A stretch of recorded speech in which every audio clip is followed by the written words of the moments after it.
Welcome to VCF West, the Webcasters Roundtable. We're glad you came.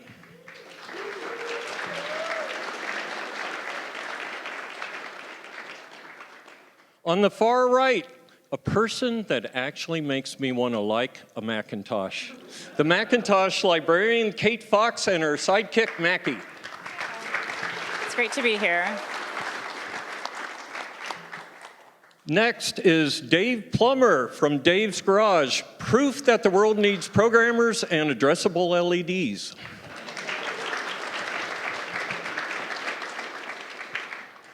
Next, he's really been kicking up some dust with him and his crew on the internet. Marc Verdiell, Curious Marc. Next is a good friend who's hard to introduce in just a few words, Jeri Ellsworth.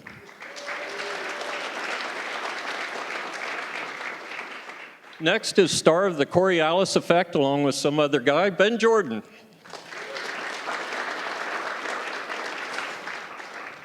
And next, I've heard this person use the word blarg as a noun, a verb, and the object of a preposition, Junebot from Nibbles and Bites.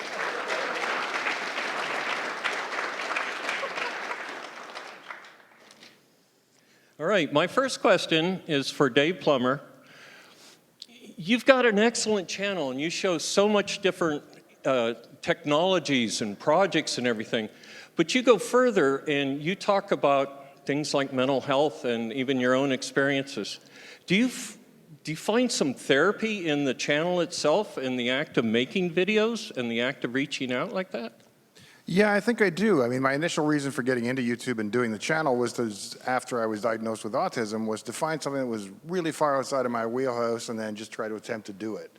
And so it's therapeutic in the sense that I get a regular schedule and production schedule and have to write a certain number of words a week, and so I get structure and routine, and that's all great. But it's also highly instructive because I get to watch myself perform. And if you do masking as somebody on the spectrum, I will say something during one of my episodes, and then I'll watch back the edit, and I'll like, I was feeling this emotion, but you cannot tell when you see me read it back, so then I have to be more emotive, and you don't really see that until you see yourself do it enough times, I think. So it's helpful in that regard, too. Anybody else feel that better therapy through YouTube? Yeah? Yeah, so for those of you who don't know, I'm not very famous online, and I'm kind of a stand-in for Adrian Black, so I apologize. But I do stream with Bill almost weekly, so jump in and join us. But I made hundreds of videos in the commercial world as an EDA employee for a long time. And after many years of doing this for someone else and getting frustrated, and my career starts to disintegrate, some of my personal relationships started to disintegrate, and I was watching you, Dave, and actually what you do on your channel gave me some therapy, because at 48 I was diagnosed with ADHD. And I'm like, oh, that's why I struggled in high school. I still managed to become an engineer, but it's actually, you must know you're doing it for a lot of other people out there. And it's helping some of us, get on with the things we know we should be doing in life. So appreciate it. Yeah. So go ahead, Jeri. I find it very stressful, actually. Because I like to get things right, and I'm often not right. And you don't sleep. Yeah, I don't get enough sleep either, so it makes it difficult to get things correct. And, the internet will tell you when you say something wrong in great detail with lots of threatening words. Well, now, does anybody get therapy through the actual work you do, not the video itself? But and Marc, I gotta believe you guys wouldn't be tearing into that stuff unless you really loved it. I'm not sure if it's a therapy or a disease that we have. Yeah, yes. Well, there's the opposite end of this then, which is, does the channel ever provide you with a mea culpa? Your chance to say, yeah, bubonic plague, that was me. And I've done that. Jail bars on the 128 right here, all right? So is anybody else like, I'm looking at you, Dave. You've had a good chance to say, yeah, you don't like that about Windows. Yeah, there's been a couple things. I did an episode on the format dialogue and the fact that you're limited in FAT32 to 32 gigabytes and why that is, and because I felt that way on that particular day, apparently. And it was all UI that I expected they would have a real designer come across and fix it and make it pretty. So I just laid it out top to bottom as a stack of controls, and it's been that way for 30 years. So there are no, it's one of those temporary permanent solutions. Okay. So there's a number of those. One mistake I made was when I was doing an episode on Commodore history, and I screwed up some of my history on the Jack Tramiel's history. And I know you would have known the moment you saw it, and then Leonard Tramiel reached out, and I was like, oh my God, I feel terrible. But he was really gracious about it, and we talked about it, and he was great about it. Great guy. So yeah, you still get to make mistakes, you get to make them publicly, and then you get to deal with the consequences. Very cool. Kate, how did you come up with the idea of the Macintosh librarian? I mean, you sell it. You're like the school marm of YouTube here. Yeah, so if anyone doesn't know, my channel is Macintosh Librarian, where I talk about retro Apple computers with a little bit of like an educational slant to it. And I came up with the idea because my parents were teachers, and I grew up with old Apple computers in school and at home, and I wanted to create a YouTube channel, but I also wanted to make it a little bit more cute. I wanted to include something more fun. At first I thought about having an actual puppet, like building a foam puppet like Jim Henson, but that was a lot of work, and so we developed Mackie. So he's kind of our sidekick of the YouTube channel, and it kind of grew from there. And my passion of Apple computers grew from having them in school, really, and learning how to use them, kind of bringing them into the next generation, because my parents were teachers again. So we didn't have much money, so we were using older hardware even into the 90s and into the O's, or we're using hardware that was made in the 80s and 90s. Very cool. The only problem I have with Mackie is I never see him move. He just moves and then he's there, like that kerosene heater gets over by the drapes all the time. When I went to interview you, it was suddenly like there he was, and I turned, and then he had a hat on. I was like, ah! So he's looking at me now, magical, isn't he? so. Oh. But yeah, he can move, he can talk, he can jump around. So just right now, he's stationary. June, I've seen you interact with your users on Discord.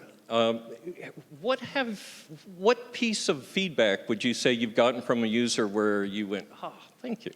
Or anything like that, where you changed what you were doing based on some feedback? Well, I kind of was spitballing a little bit in one of my episodes. I was saying, trying to cover some of the rotate right and logical shift right operators for a 6502. And I just off the cuff said, you can't do multiplication with a 6502. Stupid, yes you can. Of course you can. But what I was trying to say was, they didn't have an explicit instruction for this. So I had some of my viewers reached out, and they kind of like lambasted me in the comments over that one, and also in Discord several times, and I still get feedback for that. So it's kind of taught me to learn a little more about what I'm trying to say before I actually say it. Yeah, Marc, I'd ask you the same question.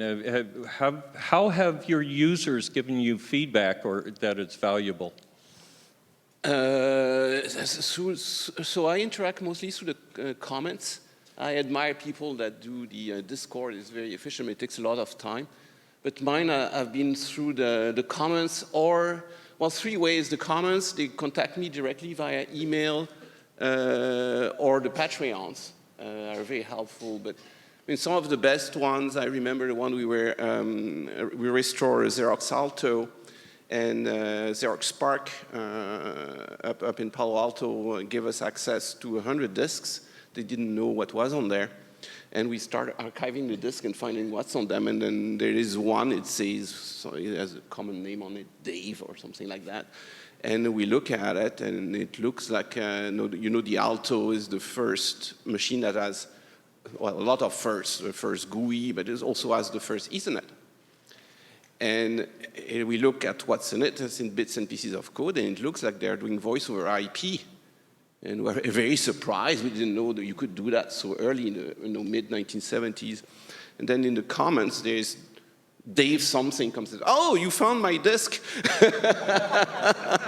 And then we immediately contact him, and he says, yeah, that was Ether phones, and we were doing all this, and here's how the code works, and here are the prototypes. And that has happened over and over again, that people reach through us through the comments, or I have this beautiful HP machine or an Apollo thing, and then there's a part that's broken, and it's a very special part. Nobody has it. We can't find it on eBay. And there's always one guy that has it in his back drawer. It's amazing. So very, very helpful. I mean, Anybody else had interactions with users where you said, oh, yeah. Yeah, please. I've had a lot of great interaction with my users and fans. A lot of people that are ex-Apple employees or hardware and software developers have reached out to me, which is awesome because then I get to share their story and their experience either developing software for Apple or developing some of the educational software. For instance, the gentleman that programmed Oregon Trail for the Apple II, he reached out to me to ask like, oh, I have some of the old documentation, I have some of the old software and source code, would you want to talk? So I'm working on getting in contact with him, hopefully, it's getting people that were actually, they didn't realize that people out there cared about their old stuff that they worked on 30, 40 years ago, and that there's a new generation of folks that love and cherish it. Cool. It's staying on interaction. Has somebody had a bad interaction with any of their users? There's always interesting characters out there, but I think my favorite one was I did an episode with a hat on, and the comment was, lose the hat, get a collared shirt, and lose 15 pounds. I was like, oh, that's kind of personal. But. Yeah, I've had people randomly show up at the office, at my house. So yeah, there's some people that don't know their boundaries, which is a little scary. Yes, can be. So you started back in NTSC days. Yeah. So I started YouTube, well, actually it was Ustream and Justin TV when it was a brand new thing. I was working for New Tech. Some of you Amiga fans know the video toaster, but they had a PC variant of that called the TriCaster. I was helping them with this back in the days when you couldn't just stream from a phone or a piece of software. And so since I'm working on this project, I thought it'd be really cool to just see what it's like to do a live stream. And it turned into this very interesting situation where I just stuck it in my hardware lab and let it run 24 hours a day with pan-tilt zoom cameras, which my fans helped me program up so they could move it around. Grew from there where they could launch their own YouTube videos when YouTube started getting a little bit bigger and play it to the stream, and even call in through, I think it was MSN Messenger or something, and automatically run their own shows on my stream. Some really cool things happened, though. I'd just be there working on a client's project, and sometimes I'd have to block the camera so they couldn't see it. But sometimes I might have a challenge like, oh, what's the pinout for this particular part? And 100 fingers would be going instantly as people just hanging out on the live stream, and they're like, pin 11 is output enable. And I'm like, thank you. And there was text-to-speech, too, in the IRC channel that was all running. It was pretty fun.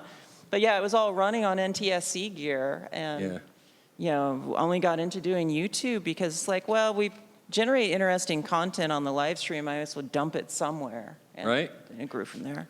And I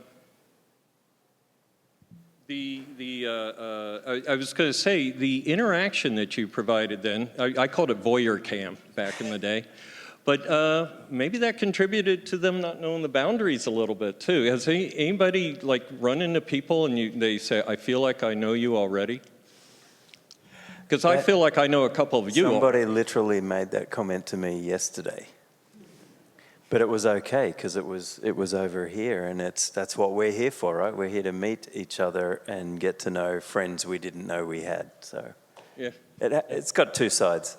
I struggle with that all the time. A lot of people know me more than I know them, and I have a terrible memory.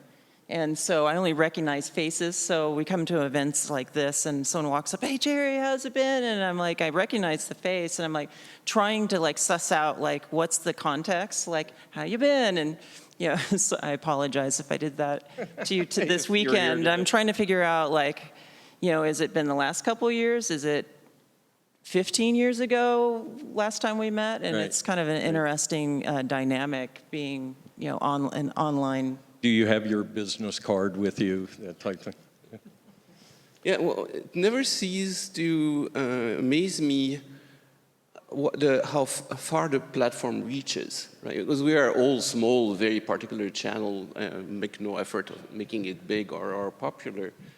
But when you have a problem, there's always somebody that knows of somebody that knows the designer that made the thing, right? We even found Mr. Fancy Pants, right? From his roommate. Right, so he said, I'm so-and-so, and I think Mr. Fancy Pants was my roommate, so you want to talk to him. So it's remarkable for 200,000 people, subscribers channel, which is rather small.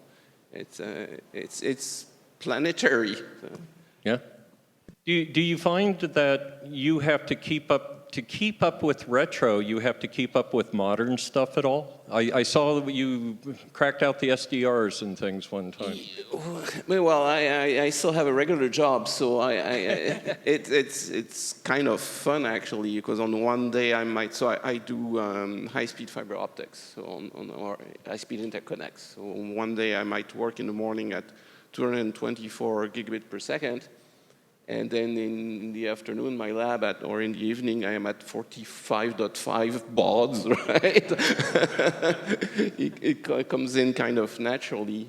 But it's more tied than you think, right? Is that, some engineers will come and I invented this. I'm like, well, 1958, they did it already. And they're like, oh, right? So the principles have more life than more roots farther back than you think, right? The Moore's law has made things faster. We've put more on one thing, but the principles date back from further than you think. To pick up on your point of somebody from the other side of the world finding you, has anybody had an experience where you say, wow, I didn't know we were reaching into, this country here or that country or the interests? I know, Ben, when you and I stream, we picked a time slot that works for Europe, and we have a heavy Europe following on ours. Yes, we do. I haven't had a chance to meet, as far as I know, but there's people, everyone has a pseudonym or an avatar or whatever. So in our Discord, there's people there who I know I've met before, but I don't know who they are. Right. There's probably a handful of them. And then I was at the Design Automation Conference just a couple of weeks ago. Was anyone else there, by the way? I'm just curious.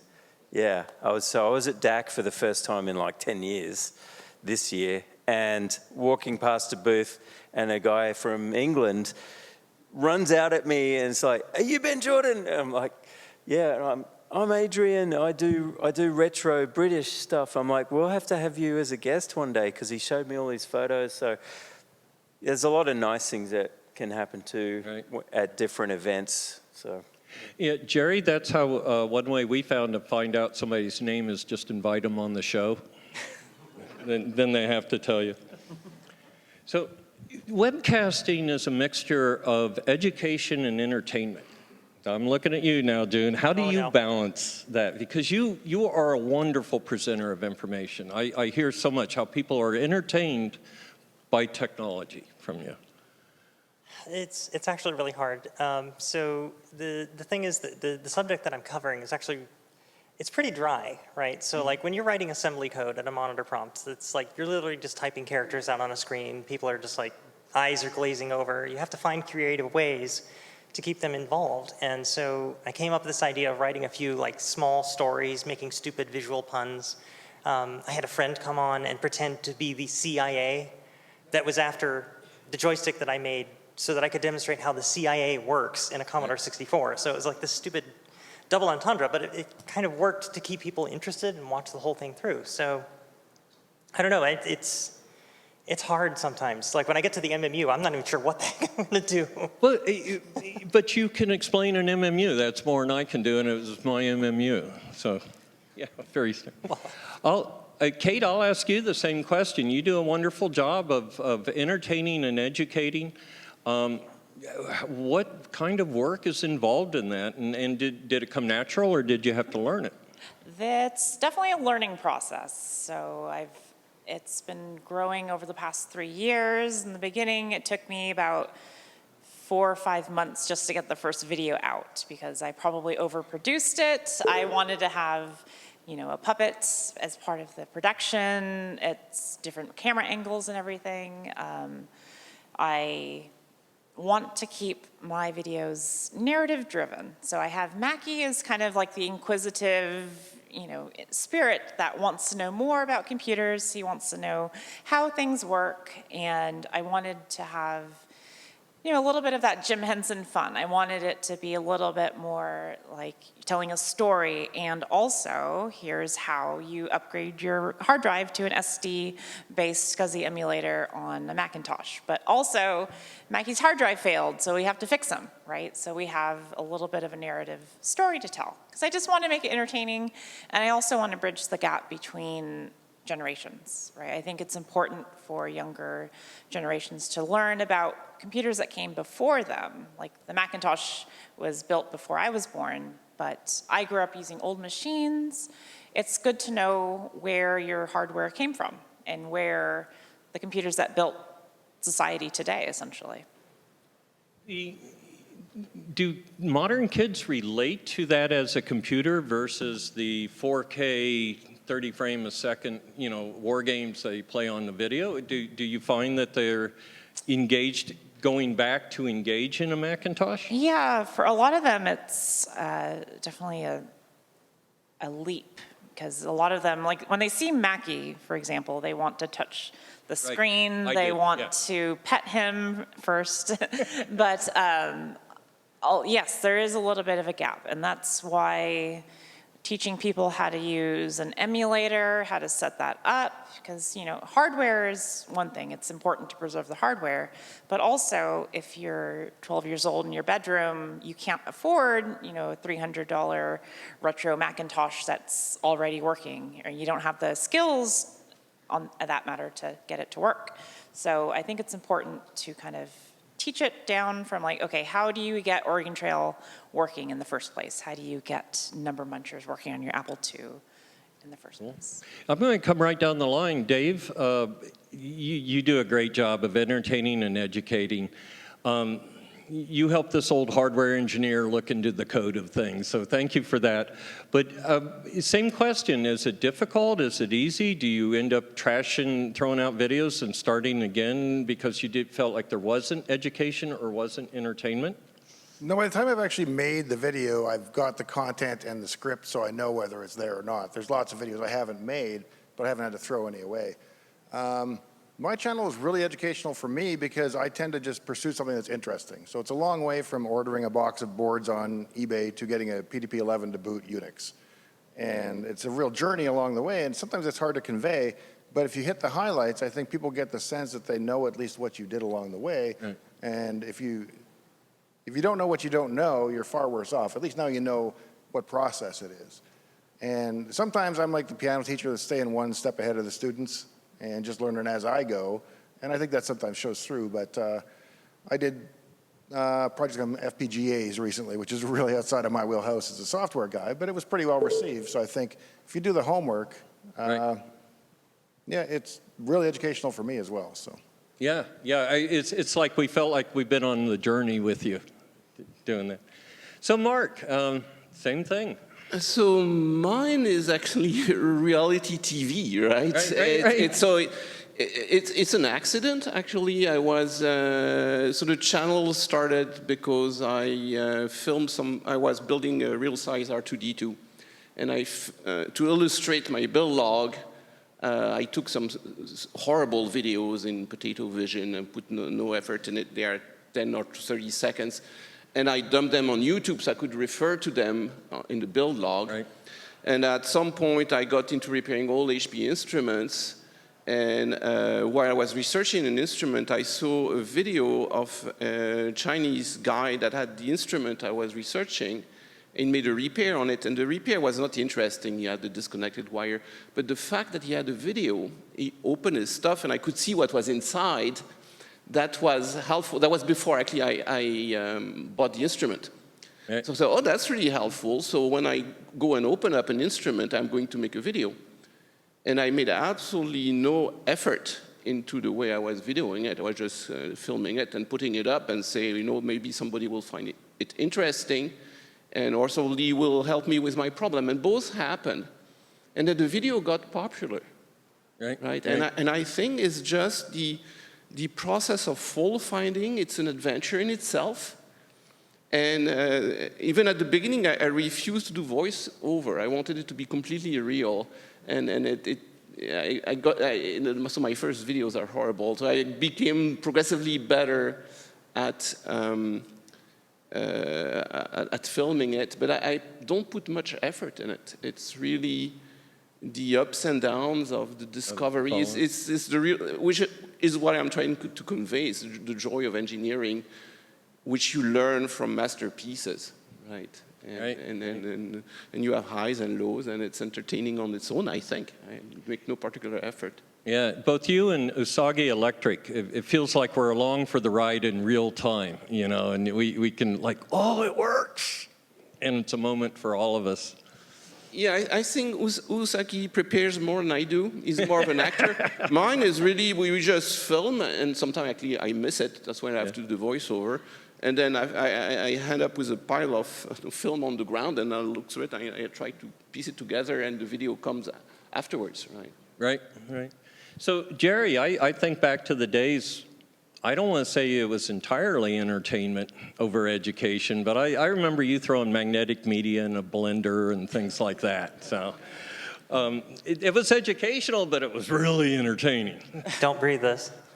Well, I'm glad you were entertained with some of that stuff. I tend to just kind of ebb and flow and go with whatever I'm feeling or whatever people convince me to do at the time. Sometimes I just feel like doing something that's highly technical because I'm interested in it. I did a video on magnetic logic because I think one of my fans told me about it. And I'm like, whoa, that's weird. You can make computers out of ferrite cores. And so spent tons and tons of time, made this video, wasn't trying to be entertaining with it. It was just purely technical. Very proud of it. Got like 100 views or something, who knows. And then other times I just had a wild hair sideways, and it's like, okay, I'm going to do a bunch of paper cutouts, and I'm going to do a bunch of voiceover. I'm going to have them all hooked to my finger with little pieces of cellophane and try to do an educational video, and just whatever. And it's kind of funny in my channel, back when I was making more videos, sometimes I do something extremely artistic. Right. And then the people there wanting to see about magnetic cores or something are like, screw you, unsubscribing, you're terrible. But then I'd pick up a bunch of more artistic folks, and then I turn around and do something highly technical, and they're like, screw you, unsubscribing. So I've never really built my channel to grow a big audience. I really honestly don't care if people come and go. So. Right. Hey, Ben, I'll ask you the same thing. What goes through your head when we fire it up on Fridays? Yeah. Well, I really like doing live streaming. It's so much easier. I mean, I made well over 200 videos for an employer, and we had a team. At the beginning, I did everything myself. I wrote the script. I prepared reference designs to walk through. It was a lot of work, but it's what I wanted to do, and I was very enthusiastic, and I was happy to do it. I did the voiceovers. I even added music to some of them and was told off that a corporate EDA video probably shouldn't have heavy metal in it, but the CEO, actually, Nick Martin, said to me, music's a bit distracting, but I like the video. That was enough said. So I went from all of that and building a team over years to just doing my own thing. And I honestly really struggled with format because all the YouTube experts say, oh, pick your format, decide what it is, decide your one thing and go all in on that. I'm like, but I like all these different things. So it's comforting hearing what you said, Jeri. It's like, am I doing this to make money or doing it to share a passion? And I think the passion for what we do probably has to come first and trump everything else. I think when your passion shows through, the followership can follow, because there's 7 billion people in this world. There are other people who are interested. They'll find you eventually. Right. And so the live just makes like no editing, nothing like that. It's so much easier, but yeah. Yeah, we're going to talk about post in a second. June, same You already question to asked me. you. You asked me, you started out with me. I'm sorry? I think you started out with me. Oh, did I? Then, oh, so it's the rotate right bug. Yeah, Okay, something very like good. that. By Bill, way, you're the you carry can't bit. multiply. Yeah. I set my ADC first, so. Well, let's talk about post-production. Who likes post-production? I knew you. You mean the editing process? Yes, the I actually editing. do. Do you? Yeah, because I get to relive the story in a more organized way. And then, and lately, and the pieces are hard to understand, I get to research them, right? Because I have to make what I call the elevator music portion. Because when it's hard from the brain, I put some soothing music on the background, right?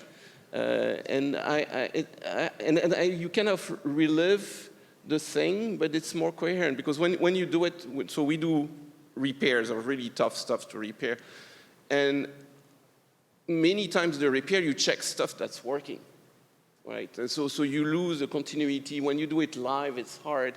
And then you have the haha moments where you finally get to something that actually doesn't work, right? And those are the moments you show. And I find it myself entertaining to put it all back together. And when you explain something correctly, you have to then do more research. And so it's helpful to me. Maybe that's the therapeutic bit, right? Right. But I do enjoy it, yes. Right. Dave, I saw your hand up too there with. Yeah, I really do enjoy post-production. the editing and post-production process. For me, the recording is kind of a means to an end, so I can get to the point where I can actually be creative, and that is in making the video. And the writing is creative as well, so I enjoy that part. But I'm on the Mac on Final Cut, and it's these days on contemporary hardware, it's fast enough to be a really iterative, interactive process. You're not sitting around waiting all the time, so it's fun. I Right. really enjoy it. What editor do you use? Final Cut. Okay. I agree with you, Dave. It seems like the storytelling process really happens in the editing room or in the editing booth in Final Cut or Premiere. And in my videos, I have a lot of post-production with different characters, adding CG, doing green screen and stuff. So that's really where the magic happens, right? It's in raw form before. So I wish I could do live stream stuff, but doing puppetry work live is a little tough. And so, yeah, the magic really does happen in the editing room. One thing that really surprises me is you can put a lot of effort into an episode and a lot of post-production, and it will generally have no impact if it's not a good episode on its own. And you can do a good episode on a great topic that's compelling with absolutely no content recorded on, your cell phone, and it'll do even better. Right. I've got one video where I have an electron go through an LED and poop out a photon, and for some reason that's like my number 1 or number 2 video because just that little cartoon made all the difference in the viewer retention, I think. Right. Right. I find starting, the fear of beginning post is what I struggle with. Once I'm into, I use Right. DaVinci Resolve for edited video content. Once I'm in there, I find flow, and like it could be 5 a.m. again by the time I should probably go home and sleep. I'm similar too. I got obsessed with doing just long shots on some of my videos, and I probably have gigabytes and gigabytes of me like getting to like 95% and flubbing a word and be like, just tons of swear words recorded and then starting from the beginning again, just because I hated the editing part so much. And I even have like tons of stuff recorded I should post, but it's like, well, I've got to sit down and edit. So it's just going to sit there on the hard drive. For me, it's always about the post. So like editing the clips together, cutting things together, making the storyline, that's all the easy part. Like, as long as I'm not using Resolve. No, for me, it's the parts where I have to go to like a screenshot or like a dissection of some of the code. At that point, I have to start doing voiceovers, and that is like the hardest thing to do. I have like the greatest respect for people who can do that as a living, but it's really, really hard to get right. And I used Resolve for a while, but the ADR workflow is just so insane. A tip for voiceovers, and Dave is definitely an expert at this, is scripting and pre-recording, and then listen to yourself, which is really awkward at first. It's still awkward. But you listen to yourself while you're doing the thing that you're going to record. If it's a screen grab, for example, that helps a lot. Yeah, I think the tough part for me is animations, right? That takes forever, but it's also very powerful. There's stuff that, I try to write it down and it doesn't work, and then you make the animation, and it's very simple. But the animation will take me like 3 times as much as the rest of anything. So there's one video I haven't made on the Apollo, is a core rope memory. It's done, right? We've covered tons of it. I have all the video, and then Mike is trying to explain it, and it just makes absolutely no sense, so hard to explain. And it's a year old, and I just fear making the animation so much. I haven't done it yet. So speaking of voiceovers, watching your show, I always thought of your show as a picture of Eric with your voice, or a picture of Master Ken, because you're not in your own video as much, a little more lately, I think? Because I'm behind the camera. Right. So that's the problem. We're at a point where I need, so the edit, I'm overwhelmed. I have too much material. Partly we have team members, right? So we produce too much. I can't put the video out. And Eric has been teasing me, so you should get an editor, and say, no way, I'm not going to get the edit to anybody else. Because that's where, as you said, the magic happens, right? If you don't understand, plus it's very technical, right? So It'd probably take you longer to tell the editor what you really want. Impossible, right? So it's going to turn like a normal, what normal scientific channel or engineering channels are, right? So, but it would benefit to have somebody take the videos for us, take the footage, right? We're at the point where, like we can't do live stream either. If I start to live stream, I can't do anything. All I have to do is do the cameras, right? So. I was going to ask volunteers that are good at filming. I was going to ask Mackie what he thinks about editing. Oh, editing? That takes forever. What was that? Sometimes the actually. Oh no, he's cutting off. RF interference. He's losing bits. He's got an angry face. His microphone's going out, so Don't we'll come back to him later. Yeah, Don't trust that RF stuff. We want wires. Now he's mad. Who says you can't do a live stream? Right. We're working on it. It's a technical. He's magic, and magic takes a lot of technical background. So I find live streams extremely hard, technically, and also it takes all your attention Right. for doing the live stream. It stresses me out, so I don't know how you do it. We do it because we're lazy.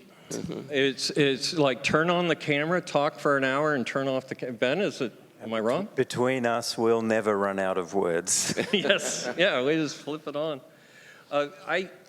Does everybody here script? Not Jeri. I didn't figure Jeri. No. So Whatever.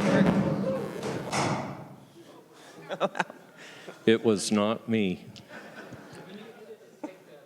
Yeah. So when I did Hackaday, I would try and do a bunch of long takes. That's how I work. And then I would go to post and try and edit them, and I realized I had just no continuity. I'd talk about things I hadn't shot yet, or I'd talk about things in the past tense, present tense. So what I did was I would shoot a scene, turn around, go to post, and set it all up, make sure it talked about what it was, and then shoot another scene. So I'm composing it as I go. It's not real efficient, but at least I got my continuity that way out of it. So the YouTube algorithm, it doesn't include passion. We've had some good discussions about YouTube in the past where at these roundtables, where the biggest conclusion is you you just make the videos and let the dice fall where they may. Has that been your guys' experience, or do you, I think everybody says the video I put the most into did the worst, and the other one was went viral. That's pretty much universal. The one thing that surprises me too is when you look at the metrics, it's not always clear to me, because I did a video about a month ago and it did 1 million views, and then I did a video a week later and it did 100,000 views. And if you look at the metrics on a 100,000 video, they're better retention, better click rate, better everything, but just far worse performance. And so I don't claim to understand how the algorithm works by any stretch, but. Right? Well, it is the subject matter, right? I find that my lighter videos, the one that demand less effort on the part of the viewer, are the most popular one, right? Right. But then you start to see the quality of the comments go down, and people don't really understand it. It's become entertainment, but I find it equally hard to predict which video will do well, which video will not do well. And then I don't know if you observe that, but I have video that I think are excellent, or stuff that's really rare, and they don't do really, really well, and they lie like this for a year or two, and then all of a sudden they'll go up. We had recently it's been going over the Apollo listings with Mike, which I thought were fascinating videos. The actual code of people that landed us on the moon, and Mike has a way to explain it really, really simply. And I thought that was extraordinary, and it didn't go nowhere. And then all of a sudden, it went from 100,000 view to 400,000 view in a few days. And it's not. And I tried to find, did somebody talk about it on the web? No, it's the YouTube algorithm. It is moody. I found some of the videos that I was kind of initially disappointed with, that didn't take off, have pretty long legs on them, and sometimes they have really big impacts for people that see them even 15 years later. And that feels really good to me, that somehow the algorithm surfaces it to them at the right time. Your core memory discussion comes up on my thing a lot. So it's. Yeah, they eventually get discovered, the good ones, and they eventually get back to their righteous place, but it's a really random path up there, right, sometimes. By the way, if anybody is an animator and wants to animate for YouTube, please see all of us after the... Yes, come see me. So part of retro is explaining and exploring together for people, but there's also some misconceptions out there. So I'm going to look at the Windows guy first and say, have you corrected misconceptions, or do you have to work to find the misconceptions that you can save? I have generally tried to stay out of them to the extent I can, because they tend to be pretty controversial. I think the wildest thing I ever said on my channel was that a Linux distribution like Ubuntu isn't necessarily fully open source if it has opaque drivers that are included in the distribution. And that just set off a firestorm on Reddit. And I'm sorry, what's the exact question? I'm kind of rambling. The question is... Thinking about Reddit now. About myths. You know, is there myths about, in your case, Windows or something where you bust and say, no, it doesn't work like that? Yeah, I think that, there's a general perception that Windows is less stable than any competitive operating system. But I think if you don't install third-party drivers and you install it on tested hardware and you install it on a known system and with all the updates, then you're in a much better position. Right. So it takes a lot of heat for things that happened 20 years ago and for abusive use of the system too, I think. Right.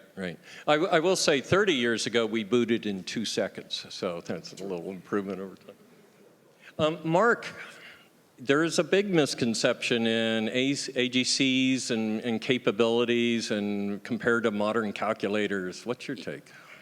Yes, misconception, or people don't realize how or tend to underestimate what technology could do in the 1960s. Now, of course, it took a lot of smart people and a lot of money to make it work. But no, I get we could go on the moon with an Arduino. Your Arduino doesn't take 39 real-time parameters on 20 bits ADC or something like that.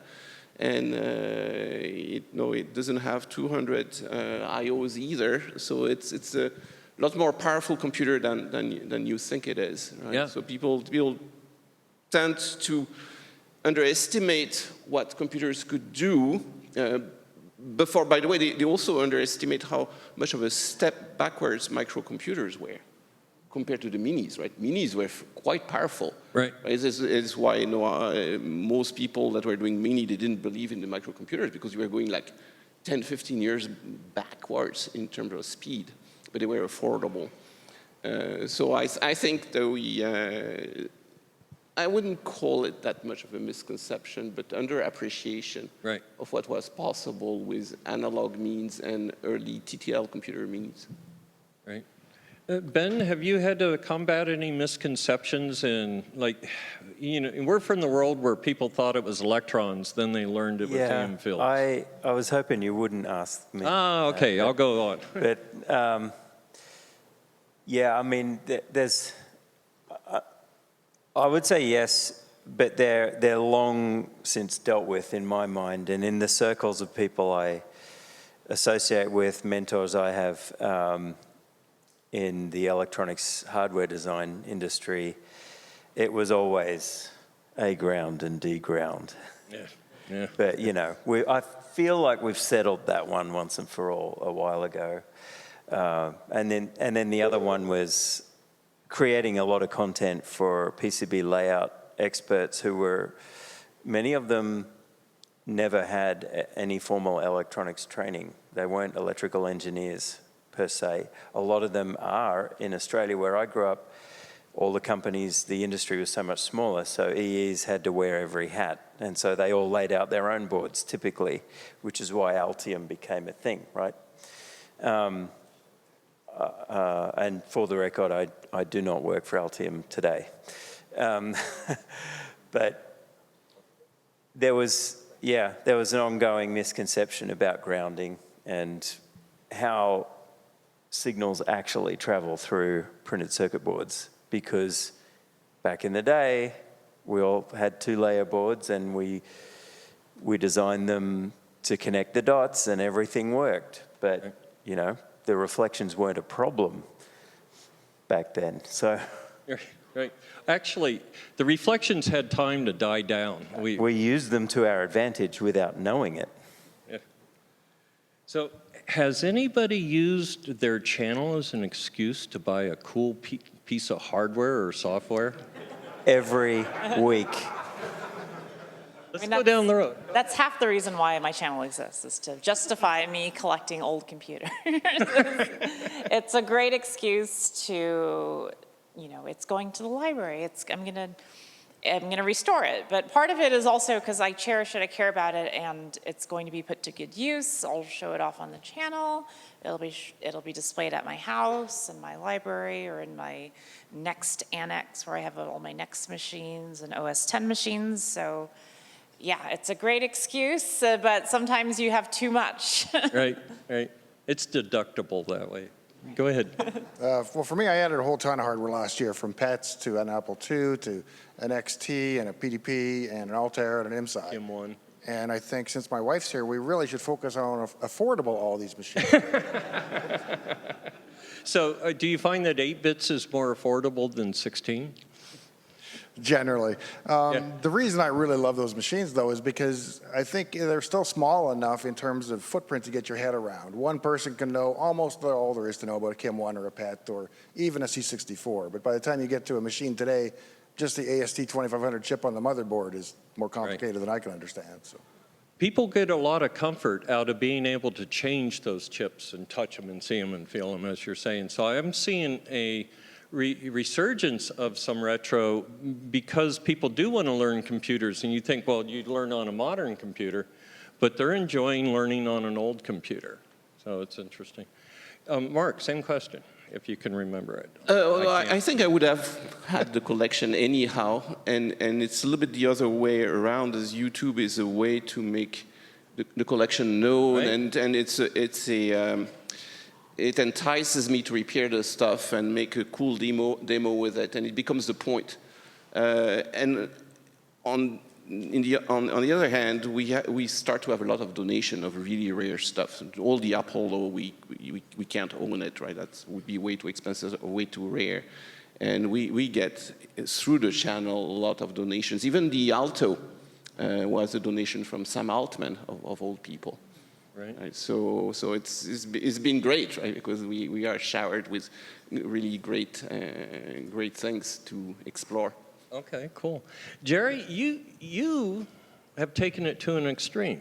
Didn't you like go out and get an electron microscope so that you could make transistors, so you could just show people transistors? I probably would have bought. I probably would have bought it anyway. You know? You need an electron. Everybody needs a scanning electron microscope. Well, let's talk. I can help you out. So anybody else ever have an excuse to buy? Oh, I have a question for you. Out of your amazing collection of old computers, why'd you pick a C128D? That was actually my first one. Wow. Yeah. Oh. So it was sort of by accident. I ended up finding a C128 on Craigslist. Right. And I was actually looking for a wedge. And I wanted it because it had all the development tools built into it, and the 64 never did. So it gave me an avenue to learn about a machine that I never actually had the opportunity to learn about when I was a kid. We had assemblers, but they weren't particularly good. It was a lot of the really early stuff. So it just sort of grew from there. I was like, okay, let's make a game. Well, that's fun, but what can I do to make it more interesting? How can I bounce around on the spectrum and see what else I can do? And so I ended up getting a few fax machines and PDP-11 and a few other things that just kept growing. So It's a disease. it is a disease. But I did end up buying another 128D after my PSU died. So Yeah, her computer failed, and for the first time in 40 years, I felt guilty. So I'd like to open it up to questions from the audience now, if we have, and we're going to run microphones around to you. And we'd like you to talk into the microphone so that it gets onto the tape. Thank you, everybody, for their insights. I'm, as an aspiring YouTuber on the retro scene, I'm a little bit worried about, we found ourselves because of passion, but sometimes we encounter people with kind of negative traits or bad experiences, and even in our fellow streamers, like, I'm not talking about the 8-bit guy, but I did. So the guy was really, really toxic for the community. How do we handle those particular, have you handled those uncomfortable parts or uncomfortable experiences with other streamers, or what can you do at that situation? Thank you. Toxic fans. They're not fans. Toxic people that post on your YouTubes. Anybody dealt with them? I have. I think everyone here is probably quite sensitive. I could be wrong. I'm just saying I am, and I think just the kinds of people we are, being technically minded, whatever. So I appreciate that question. I've struggled with being corrected a number of times.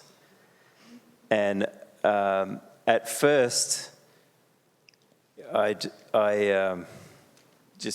was full of pride and just wanted to yell at the person, and realized that was just going to go nowhere. And then I decided I should actually listen to what they're saying, because even if they're going out of their way to be mean, it's information, and all information is useful. So adopt that kind of attitude. And just recently heard a really good saying from another person who coaches people to do YouTube, which is a thing, like if you have the money to do it, it could be helpful, might be snake oil. But he said this one thing, if a dog howls at the moon, nobody pays attention. But if the moon howls back at the dog, everybody pays attention.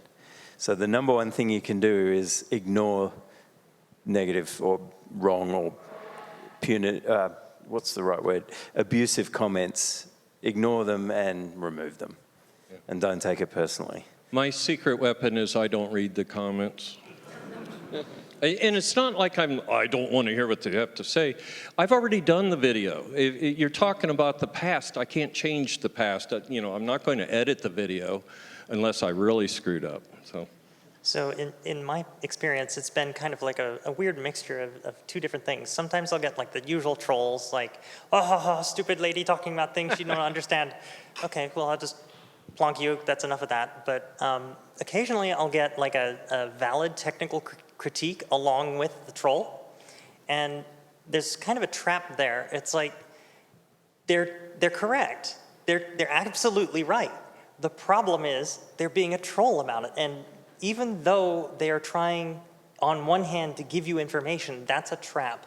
It's trying to lure you into the troll's den. And so those kinds of people, you still have to just get rid of them, delete the comment, move on. And what ends up happening is, by ignoring the bad, you end up cultivating the good. And the good comments start bubbling up to the top. You start building up a community around your channel. And you can do things like have a Discord and have a bunch of friends that you can talk about things with. And it becomes totally better than if you allow the trolls to just creep in and use that tactic to lure you in. Do you find that you end up with a couple of loyal followers that act as bouncers then and help protect the, yeah? Sometimes that happens, yeah. Very cool. Very cool. I agree with June. I think it's not, so the toxic ones, they're very, very few, but very, very toxic.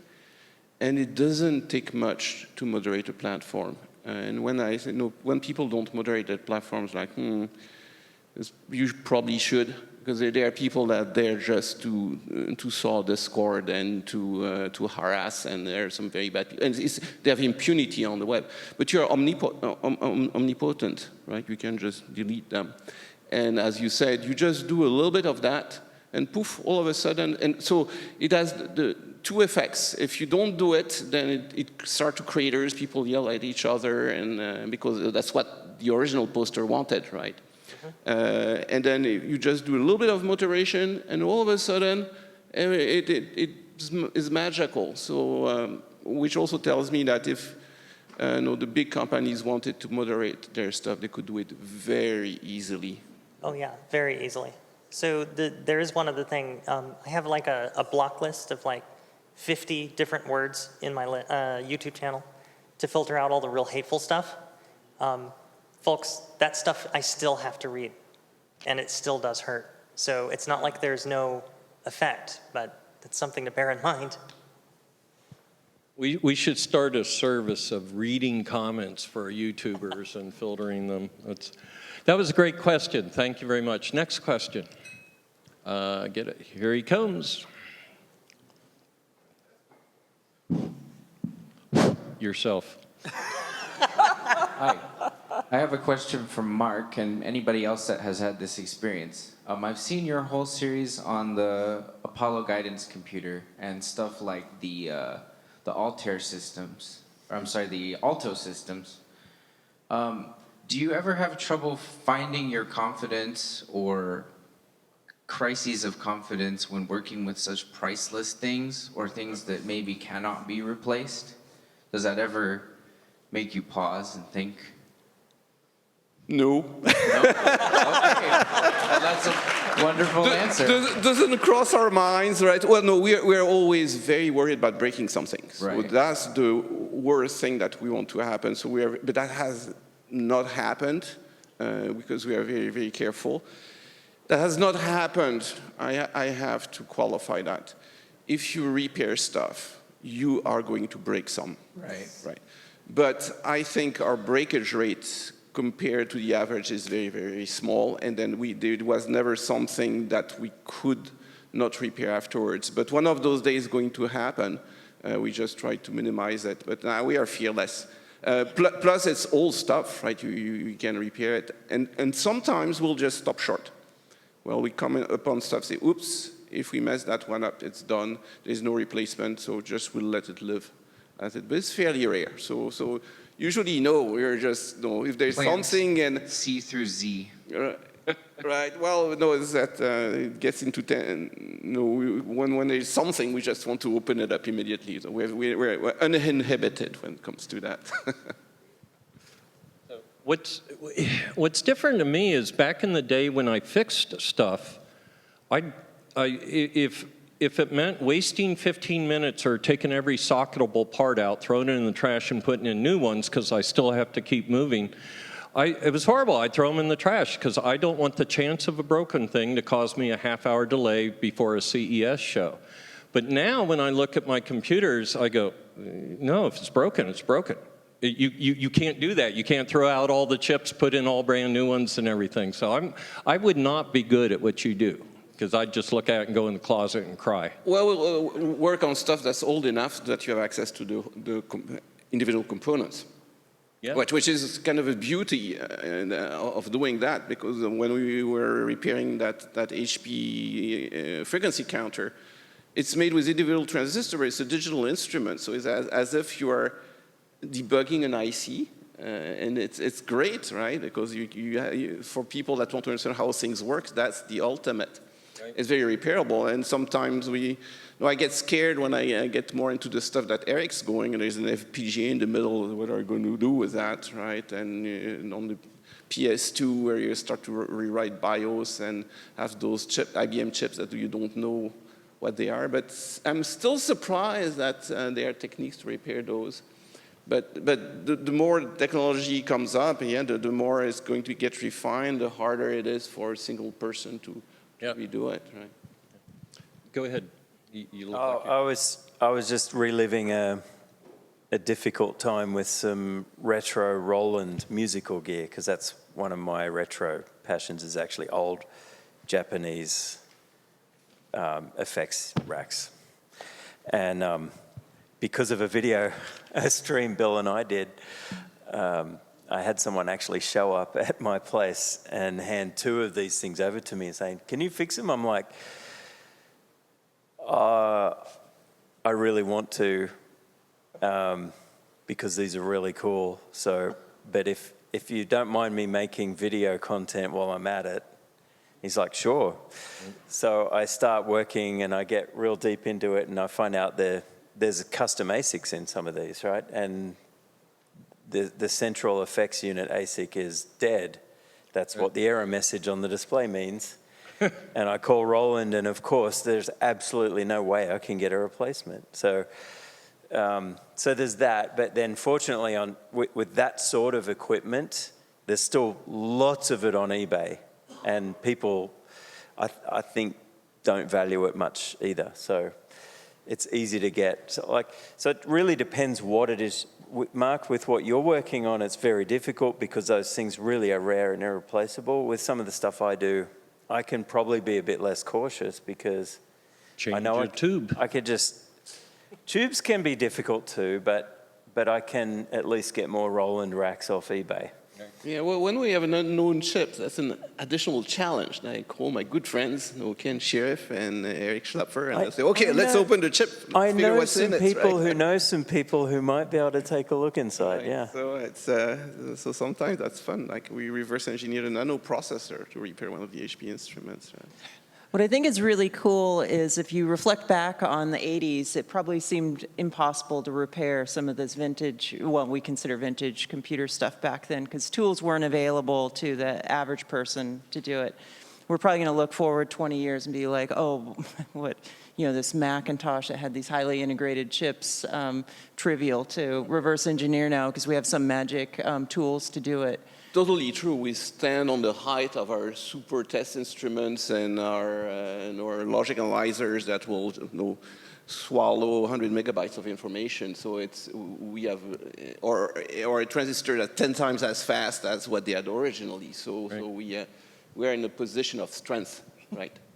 Indeed. One of my favorite fixes of your guys is when you replaced a PNP with an NPN because I think the cable itself was broken, and they would have probably been just saving money in the old days, and you guys engineered it, not just restored it. You went in as engineers and said, we can do it a little different and it'll still work. So kudos to that.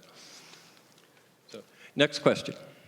Okay, this is close to what you just said, but I have a general question for anybody, and that is, we have all these retro computers that have retro software and retro capabilities. but if we could somehow take all the techniques that we have today, but still be under the constraints of the old machines, if we could go backwards and give somebody an idea, hey, you could program this better, or you could use these techniques with the tools that you have available at the time, with what we know today, could we do something better with those old machines? And are there any interesting examples of those sorts of things where using new techniques or new software on old hardware and making the old hardware actually do better than the original? Well, I'd throw out the jail bars on the C-128 are now fixable. So, go ahead. Yeah, I think the Commander X16 is kind of an interesting use case of this particular phenomenon, right? So he's, the 8-bit guy is actually using old techniques to build a modern computer, and then later on he's actually going to try and use cost reduction techniques and ASIC techniques to make it easier and easier and cheaper and cheaper. But you also see a lot of this with homebrew software. So with programs like CBM program, or Prog Studio, I think actually is the name of it, people are writing way more complex games than we ever had in the 80s.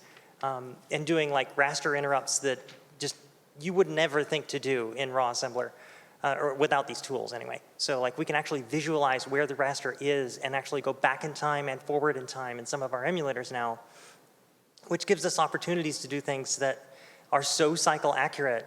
Like that extra cycle that you get with certain VICs that you don't get with other VICs actually matters.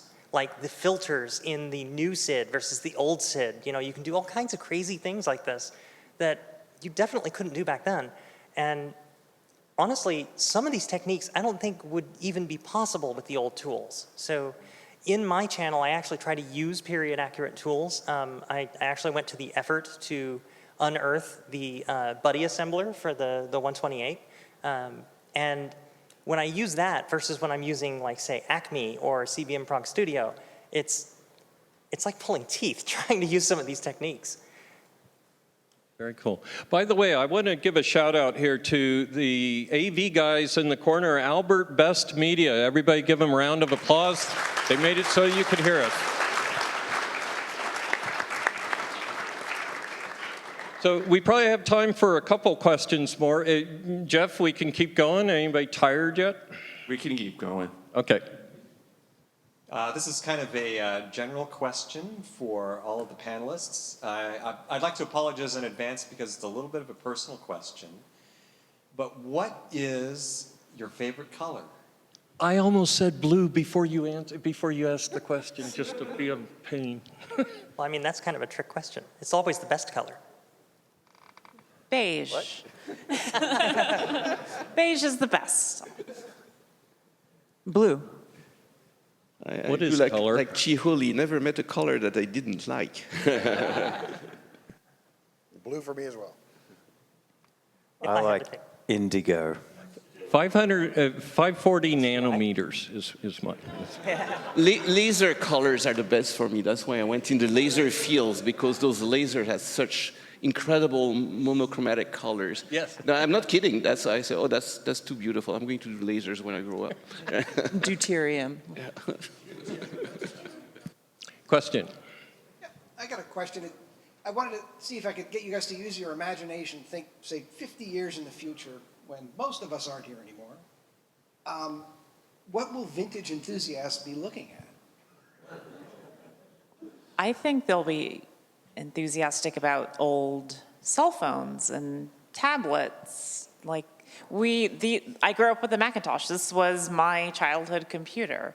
And a lot of kids' childhood computers now are phones and tablets. And probably maybe they're going to be fond. They're going to go visit Mr. Beast in the nursing home and and visit him there. I think it's really the computers that kids grew up with now. I was going to say that I used to teach a computer class for my kids when they were down in the 3rd and 4th, 5th grade. And they're millennials, so they're born around 1999, 2000. And they could care less that I worked at Microsoft or what I worked on, until one day one of the kids figured out that I worked on pinball. And then I was a rock star because they understood pinball, they loved it, they all played it. So I bet in years they will be nostalgic about the things that they did with their computers at those times, whether it's EverQuest or Wizard 101 or whatever game was popular in that era. I don't think they'll be as tied to a piece of hardware as much as they will be to the software of the era. They'll probably be looking back at different AI models and laughing at how crude they were. I was gonna, the first thing that came to my head was AI too. I think they'll be using really advanced AI, but they'll actually do things themselves just for fun. I'd like, go ahead. I have kind of an alternative point of view. I actually get a bit worried because we're not really archiving the things that we have archived from the 80s and 90s. And when you start looking into the things that we're doing now, all of our data is going into walled gardens. We're kind of like isolating and balkanizing a lot of our own memories and information. And we also have like patents upon patents upon patents. You used to be able to look at a patent and understand how a thing worked. But now they're so abstract that trying to understand how they work is nearly impossible. So the concern I have is that they may not really think about these things the same way that we are up here and the way you are when you go and restore these machines. They're going to look at them more as magic. I'm not worried. I mean, engineers and people retro hack things. That is never going to leave us, right? There's even in the community of modern hackers where they are able to tease out of stuff that has been obfuscated from them 3 layers down, and they're still able to get into the system, even if it's a satellite. I'm fine. They will be able to repair anything. Well, you make me think about the folks that reverse engineered Quantum Link and got it going from looking at old VHS tapes to get the timing exactly right. You know, an online service that vaporized decades ago. We're nerds. We'll figure it out. But I also think that people will care about essentially the birthplace of, or the birth time of personal computers. I hope that people will still look back on the 70s and 80s with fondness even 50 years from now, because there's something special about actually working on the metal, like actually being able to program assembly. I don't know assembly, but I'm sure people in the future would want to know how people did it back in the day, just like people now are restoring Model Ts, restoring classic cars. In the age of electric cars, you know, people are still riding horses, right? People do it for fun. Back in the day, that was people's main mode of transportation. Now it's a hobby. So hopefully that will be a hobby in the future as well. I think that's a great point too, because just as now, I think there's so many more people restoring things because we have great tools to do it. Anyone can have a CNC machine, a lathe,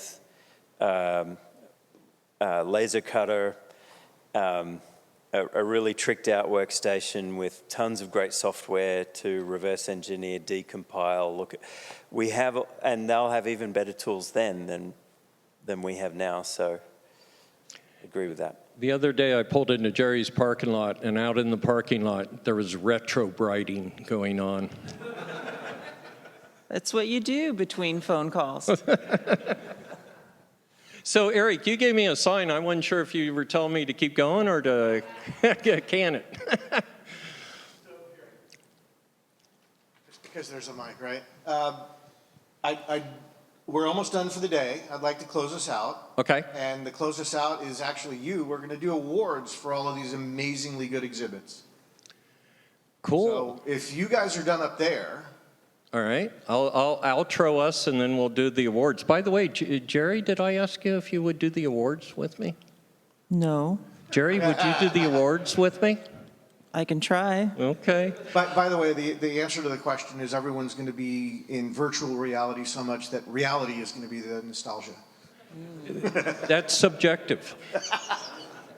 So, well, I want to thank everybody for being here today. I forgot to introduce myself. I'm Bill Hurd. I've been your moderator. Thank you for coming.